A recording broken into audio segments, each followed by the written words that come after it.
Good morning मंडळी. तर प्रिशू सकाळी सकाळी मस्त इथे नाश्ता करते आहे आणि मलासुद्धा जायचं होतं शॉपला. सो मीही मस्त हा नाश्ता करून घेतला. उपम्याचाच बेत होता आज. आज तूप तापवायचं होतं म्हणून आई बोलली की भांडं फ्रीजच्या बाहेर काढून ठेव. काढलं आणि तूप तापवायच्या दिवशी मी खूप खुश असते कारण बरीचशी बेरी खायला मिळते. नंतर शॉपला आले, काही क्लायंट्स केले आणि त्यानंतरचा अवतार असा काहीसा आहे. आता हे मला पूर्ण क्लीन करायचं आहे. दिवसभर शॉपचे काम झाल्यानंतर संध्याकाळी घरी गेले तर प्रिशू मॅडमचं हे नवीनच चाललेलं.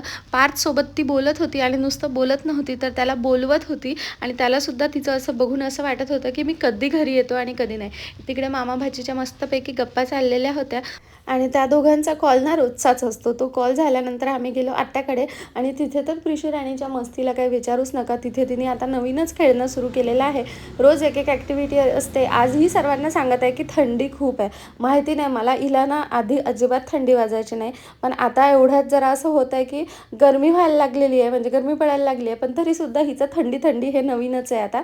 सो सर्वांना थंडी थंडी सांगत होती आणि इथे ही आता एका नावाचा जप करते आहे सारखी आणि सर्वसुद्धा तिच्या त्या गोष्टीमध्ये खूप खुश होत आहे. आता ही काय म्हणते आहे ना हे मी तुम्हाला क्लिअर पुढे दाखवते.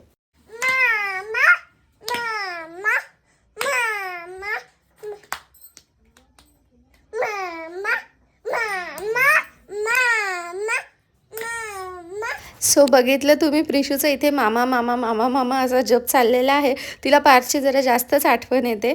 तर चला, मी या मिनी व्लॉगला इथेच एंड करते. तुम्हाला प्रिशूच्या मस्त्या कशा वाटल्या ते नक्की सांगा. बाय.